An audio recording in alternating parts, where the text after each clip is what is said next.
అంటే వాళ్ళ ఫ్రెండ్స్ కానీ అక్క కానీ మొత్తం ఇట్లా చెప్పడం వల్ల మొత్తం అని వాళ్ళ ఫ్రెండ్స్ ఎంకరేజ్ చేయడం, వాళ్ళ అత్త వాళ్ళు వాళ్ళ అత్త వాళ్ళు ఎంకరేజ్ చేయడం వల్ల ఇప్పుడు చంపేయి మా అన్నని చంపేసింది, ఇప్పుడు మీ అమ్మని చంపేస్తే మీ డాడీ వాళ్ళ అమ్మాళ్ళలోనా అత్తాలంటే, లేకపోతే మీ వాళ్ళ ఫాదర్ వాళ్ళ ఫస్ట్ ఫాదర్ ఉన్నాడు, మా అక్క వాళ్ళ ఫాదర్ చనిపోతే ఆమె పాయిజన్ తీసుకొని చనిపోయిండు. వాళ్ళ అత్త వాళ్ళు ఏం చెప్పారంటే మా మమ్మీని చేసుకున్నందుకు చనిపోయిండు అని, మా మమ్మీ చంపేసింది ఇట్లా. మా అక్కకి చిన్నప్పటి నుంచి అట్లా ఊకదే వాళ్ళ ఇంటికి పోతే అట్లా చెప్పి అక్కకి ఇక మొన్న ఛాన్స్ దొరికింది మా డాడీ లేడని చెప్పేసి చంపేసింది. అది ఇప్పుడు మా డాడీ ఉంటుంటే ఇంత అయ్యేది కాదు. మా ఫ్యామిలీ అంతా మేము అసలు ఎంత హ్యాపీగా ఉండేవా. ఇప్పుడు మా ఫ్యామిలీ అంత ఎక్కడ పోయినా నాకు అర్థమవుతలేదు. మేము ఎన్ని చోట్లకి వెళ్ళే వాళ్ళం, ఎన్ని రిసార్ట్స్ అవి ఇవి ఎంత హ్యాపీగా ఉండేవాళ్ళం అంటే మా ఇల్లంతా ఇట్లా నవ్వులతోనే ఉండేది మొత్తం. ఒక్కసారి ఏడిచింది లేదు మా ఇంట్లో మేము. అలాంటిది ఇప్పుడు మా డాడీ చనిపోయిండు, మా అక్క ఏమో జైలుకి వెళ్ళిపోయింది, మా మమ్మీ చనిపోయింది. ముగ్గురు లేరు ఇప్పుడు, నాకు ఒక్కదాన్ని మిగిలిపోయిన. ఈ వయసులో అమ్మ లేదు, నాన్న లేడు. అంటే నేను నా ఫీలింగ్స్ ఎవరికి చెప్పుకోలేదని ఉంటే, ఇప్పుడు నాకు ఏమన్నా అన్నారంటే వచ్చి మమ్మీ నాకు ఇట్లా ఎవరు అన్నారు మమ్మీ అని అంటే, మమ్మీ ఉంటే ఒక ఫీలింగ్ ఉంటుంది కదా, మా మమ్మీకి చెప్తే ఇట్లా నా బాధ తగ్గుద్ది అనేసి. ఇప్పుడు నేను ఎవరితో చెప్పుకోవాలి? ఒక 2 ప్రాణం తీసిరు. అసలు పోలీసు వాళ్ళు వదిలేయడం వల్లనే మా మమ్మీ చనిపోయింది. పాపం అక్కడ ఎంత బాధ అనిపించుండి ఉంటుందో కదమ్మా. వద్దు వదిలేయండి అని ఉండి ఉంటుంది కదా ఆ సమయంలో. అందుకే కమ్మిలు ఇవన్నీ వెళ్ళిపోయినాయి కదా. ఆ సమయంలో బతిమాలు ఉండి ఉంటుందేమో కదా. అంత నరకం అనిపించు. మాట్లాడటానికి కూడా మీకు మాట రాలేదు కదా. నీకు రాత్రి అయితే అమ్మ ఆ జ్ఞాపకాలు ఏమనిపిస్తుంది? మొన్న మమ్మీ నాకు కళ్ళు వచ్చిండే, అంటే చనిపోయిన రోజు మండే నైట్ అక్కడికి వెళ్ళుండే మేము అమ్మమ్మ వాళ్ళ ఊరికి వెళ్ళి. అంటే ఒక నానమ్మ ఉంది నాతో పాటు. ఆ నానమ్మ వద్దు అంటే అన్నం తినిపించింది, తినలేదు, వదిలేసిన పక్కకే. ఒక 2 ముద్దలు తినిపించిన తర్వాత నిద్ర వచ్చినట్టు అయింది. పడుకోవద్దు మమ్మీ బయట ఉంది, పడుకోవద్దు అనుకున్నా. నిద్ర వచ్చింది, పడుకున్నాను, నాకు గుర్తే లేదు.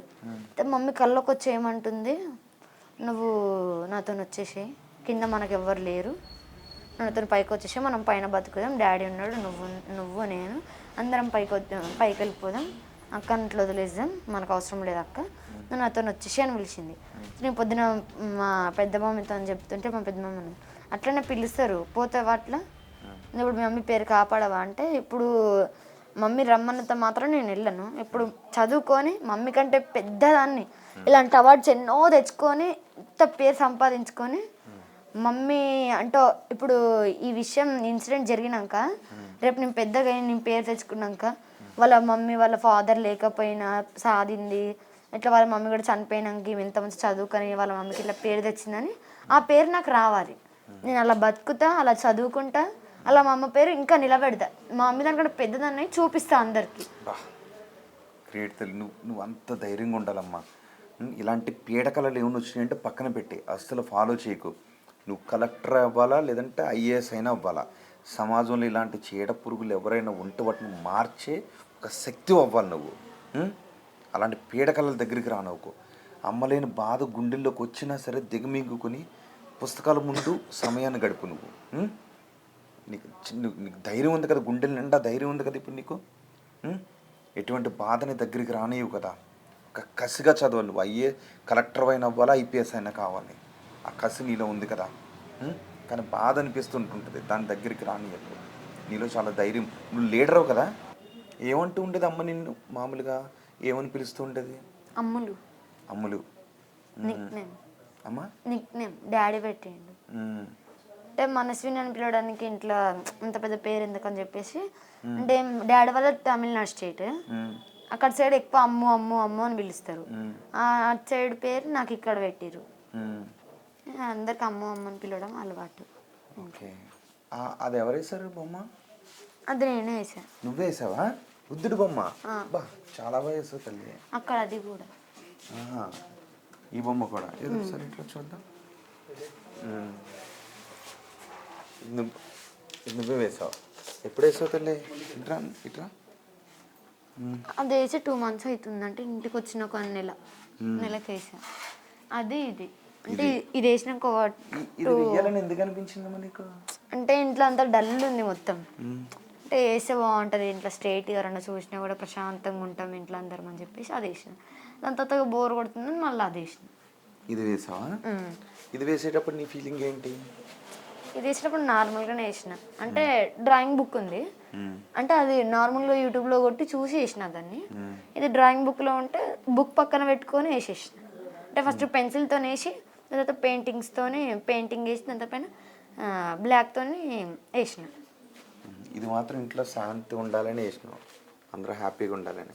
అక్కడ ఏంటి దోశలు వేసి ఇచ్చానని ఏదో అన్నావు ఇందాక. నువ్వు వెళ్ళేటప్పుడు అమ్మకి దోశలు వేసిచ్చావా రోజు? ఇట్లా నీకు అంటే నువ్వు కూడా అమ్మకి వంట చేసి పెడుతుంటేదాను అప్పుడప్పుడు ఏమన్నా?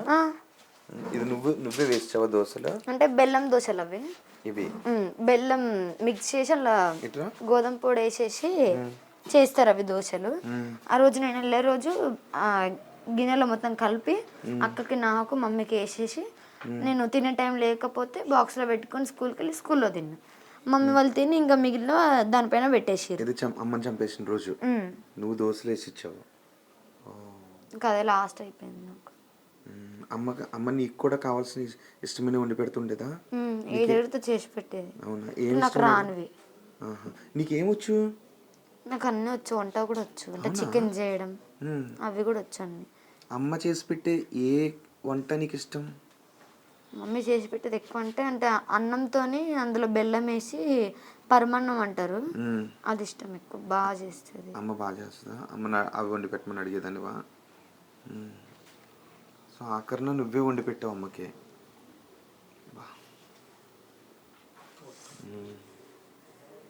అమ్మ రోజు ఇక్కడ పూజ చేసేదా? రోజు కాదు, మండే శివుడికి చేసేది. శివుడికి చేసేది.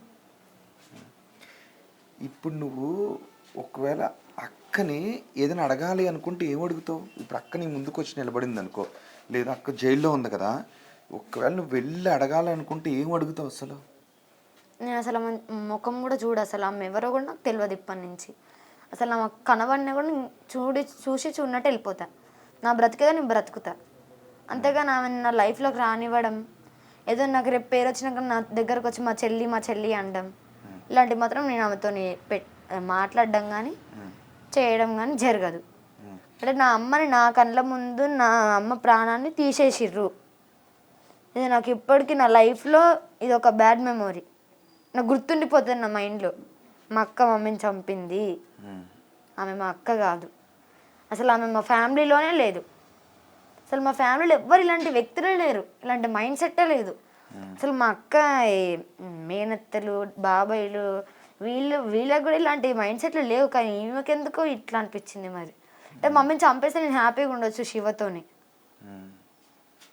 అని ఏం చేసిండో మరి. మమ్మీ హెయిర్ మొత్తం ఎందుకు ఇలా చేసావు అని అడగాలని ఉందా?